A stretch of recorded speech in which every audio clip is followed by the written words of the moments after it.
Is this thing on? Good morning, good morning, good morning. It's Carl. It's Newcastle Fans TV. It's Sunday. I've just got back from holiday, but we're back for the Newcastle United daily grind. I hope you're all very well. Hay fever is kicking my ass today on this 26-degree day, which is absolutely insane. How is everyone? How has your weekend been?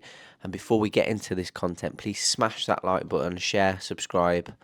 Let's get into it.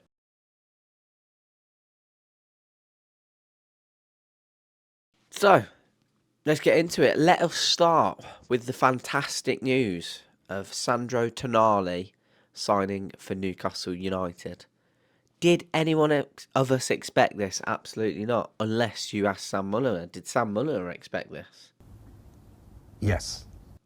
Huge signing, huge signing. But I just wanted to have a brief talk about what's being mentioned across Italian media. I know Adam P has done a video on it as well, so I just wanted to touch on this very briefly before we continue throughout this Newcastle United roundup. Sandro Tonali apparently doesn't want to sign for Newcastle United. No, God! No, God, please, no! No! No! No! And was crying, essentially wanting to stay at AC Milan. Now, lots of people are absolutely writing this off, and their reasoning being, that he doesn't have to sign the contract, etc., etc. And you're absolutely right, he doesn't. Could there still be a possibility that he's upset at the thought of leaving AC Milan and not having as much say in it as he wants? Yeah, of course there is. We know he's a boyhood fan. Huge support for the club through his father. Always wanted to play for AC Milan. Idolised Gattuso. Why would he not be upset about leaving his boyhood club? He's only been there for 4 seasons, I believe now. So of course there's going to be an element of him being upset. Is it going to be as disproportionate as the media are reporting? I very highly doubt it. And I imagine the only reason that they are reporting it in such a manner is almost damage limitation, as others have said, to try and calm the AC Milan fans down, as they're, everywhere you look across social media, any sort of journalistic reports, AC Milan fans are very, very upset about the loss of Sandro Tonali. They believed him to be a mainstay at the club, the fulcrum of the club, and having the team built around him, which obviously bodes very well for us. Even if there's a slight hint of him not wanting to join the club or a slight little bit of pessimism, you can absolutely understand that. Yes, we look at ourselves as a big club, but we're not Manchester United. We're not Manchester City. We're not what Chelsea have been over the last decade or so with their Russian oligarch money. We're not Arsenal. We're not Spurs. We've not had regular run-ins with the Champions League. We've not been playing European football. Our brand exposure hasn't been anywhere near what AC Milan has for a long time. And it's okay to admit that. But many players that initially come to the club, there were reports that Sven Botman was adamant that he wanted to sign for AC Milan over Newcastle United. You ask him now if he regrets it. We can guarantee that that would be a no. One thing that Sandro Tonali will learn pretty quickly is how much he will be adored by the club when he puts the effort and the quality in that we know that he's got. That's all I wanted to say about it. There may be an element of that. It isn't the end of the world. This is 2023.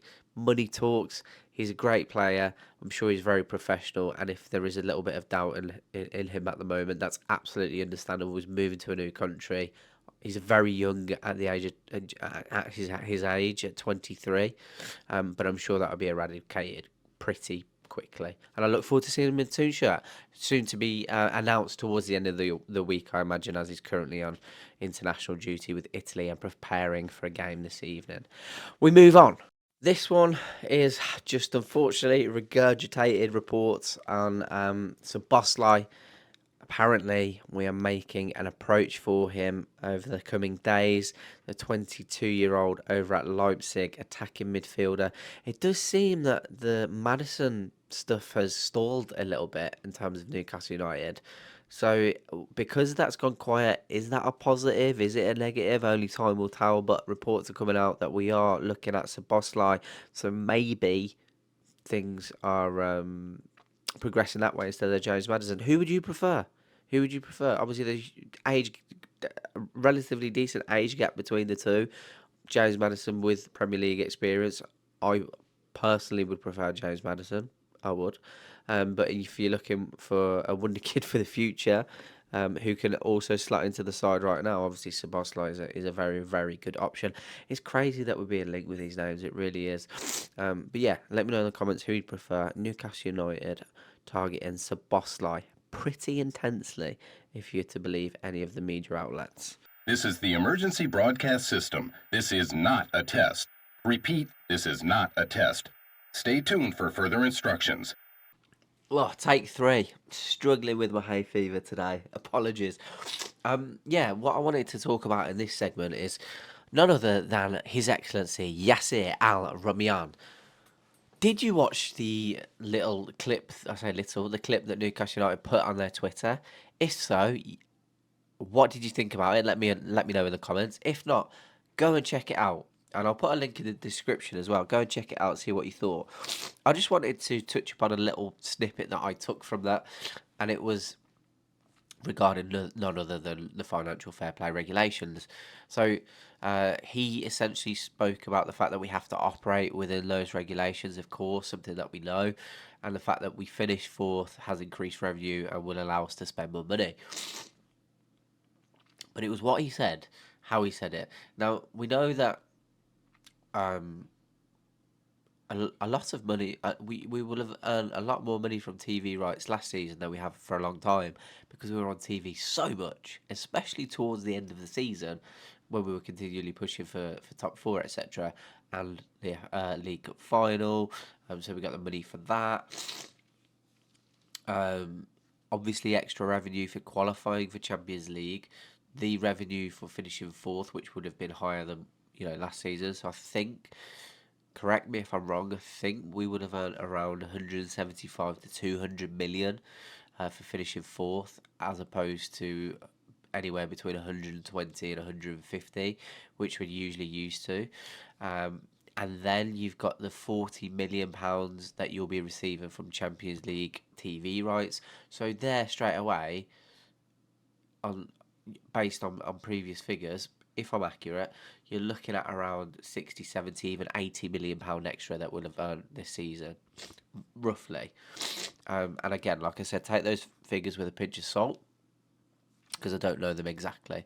Just giving a rough, a logical figure. And this is what frustrates me about journalists going out and putting fees, actual figures on what's available to spend, because we don't know, because I don't know the finer details of what Newcastle United operate at, what their financial losses are, what their operating profits are. I've not gone into it in that sort of detail, so I can't turn around and be like, oh, we've got this available to spend. But people like Craig Hope do.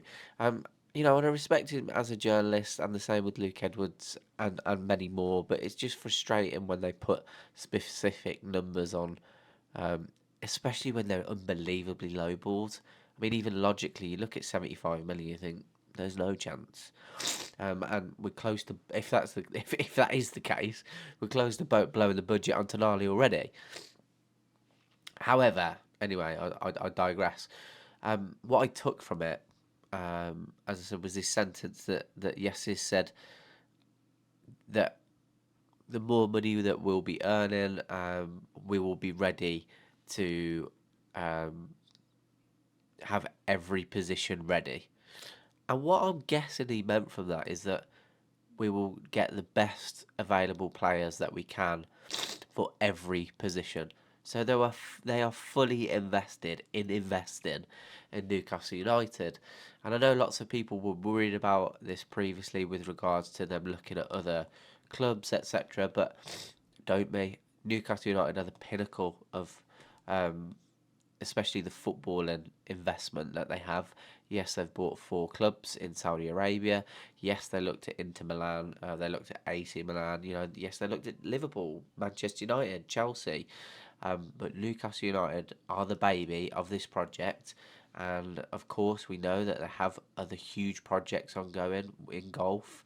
In boxing, there'll be some huge events in December. It will be the biggest event boxing has ever seen, potentially, if it's pulled off. Um, Head over to Punch Out Boxing, follow me over there for all your boxing content. Um, it's exciting. It's exciting. It's just further proof that PIF are here to invest in the club, build the club financially, earn a profit, potentially sell it in 10, 15 years' time. I've predicted I don't think they'll be here in 15 years. I think they'll have sold the club on by then. But I imagine we'll have won 3 Premier League titles, 3 Champions Leagues, the League Cup, FA Cup, the Super Cup, every cup by then. But no, enjoy the ride. We've got to invest money. Take everything that you read with regards to having values put on what's available to spend with a pinch of salt, because none of us know. But logically, you can expect it to be a decent amount. Something we'll be happy with, I imagine. On to the next segment. Where do we need to strengthen? In my eyes, left back needs strengthening, and that is no disrespect to Dan Burn, big Dan Burn whatsoever. Love him, would love him to cement that position as his own and continue. But I do feel like we need some strength and depth there. I was happy when we signed Matty Target. I thought it was great value for money. He hasn't broken back into the side, and honestly, I don't think he will. I think his time at the club will be coming close, and he'll potentially be looking to look for regular first team football, and that's absolutely fine. Maybe he looks at going to one of the newly promoted sides. Maybe he does stay at Newcastle and fight for his place. I would prefer the latter. I think he's an excellent. I think he's a solid fullback. I do, and he's someone that allows Alan Saint-Maximin to be that mercurial maverick that we all know and love. I for one, honestly, like I've said in previous videos, he would be one that I think may be sold. The club may look to cash in on if it was me, and I know a lot of people disagree with that. But one thing I've said, and I always say this, I think that he suffers not having someone like Matty Target behind him. I do. But yeah, the people that there's a couple of names that are obviously being touted around the region, and one of them being Kieran Tierney at Arsenal, who I'd love to sign, and he would rightly so pretty much slot in first team, and push Dan Burn and vice versa. But another name that's being mentioned is apparently we're looking at Antonee Robinson of Fulham, someone that Eddie Howe admires apparently. Top priority, obviously, for us to get a left back. Another name being thrown about is as I said, is Kieran Tierney. But I believe they're looking for around 30 to 35 million pound. And if the numbers are to be believed about the budget, which I don't think they are, then he's way outside of it. But like I said, I don't think they are. I think we'll probably spend around 150 million pound. Don't quote me. But also Theo Hernandez, and Theo Hernandez would be an amazing signing, and I guess there's the potential of that more so now with Sandro Tonali deciding to sign. But again, it really does depend on what's available and what they're looking at as priority. I believe you've got to look at left back as priority, as we are weak there in terms of strength and depth. Jamal Lewis, who unfortunately has just not worked out for him whatsoever. I'd imagine he will be shipped off. Like I said, I believe Matty Target may look for first team football, but if he wants to stay, I would welcome that as well. So yeah, Antonee Robinson, Theo Hernandez, Kieran Tierney, 3 names alone that we're being linked with. Who would you prefer to sign out of all 3 of those? Let me know in the comments section. And finally, obviously we leave the very best news till last. Little bit late, but I thought I would comment on this because I think it's fantastic, and that is that the Newcastle United women become a full-time professional club. Congratulations to Becky Langley and the rest of the side. It's fantastic news, very, very well deserved. I have not been to any games this season, I'll be completely honest. That's something that Lee and Johnny have been pushing so much this season for that Newcastle ladies and women's team. And I think it's been absolutely fantastic. I, for one, will absolutely admit that I've never really been interested in women's football, but of course, with the momentum that's been surrounding the Newcastle women's team and the records that have been set in terms of having so many people at St James's Park and it just being a real family orientated environment is something that's beginning to draw me to that, and I really do wish them all the success. And I think that I'll definitely be attending some games this season for sure, and hopefully getting to know a lot of the players, because we do have that luxury at Newcastle Fans TV that we don't have it full exclusivity, but we're part of a few people that are able to get exclusive interviews and spend time with the women's team and around the women's team, and obviously promote them. And I think we do a fantastic job of that. I will be biased, and I think we do the best job of that on YouTube. But like I said, there are other YouTubers that obviously do great work for the ladies team as well. So fantastic news for everybody, especially that Newcastle United ladies team, women's team, will be the first full-time professional club in the Women's FA National League. That's not the Super League, in the FA National League, which is huge, and it's a real statement that will be pushing these women to get to Super League status, which is absolutely fantastic. So good luck to all of them in their future careers, because I'm sure, unfortunately, there will be some casualties along the way as you build the success of this. Fantastic news for all involved, and I really, really, I implore everybody to check them out and support them. Great news. And that's it for our roundup of the week. It's been your boy Carl. If you've liked what you've seen, please like, share, subscribe. Plenty more content coming up over the coming days. Hopefully, when I upload, probably Wednesday or Thursday this week, we'll have announced Sandro Tonali, and we'll have maybe Kieran Tierney or Antonee Robinson on the books as well. But yeah,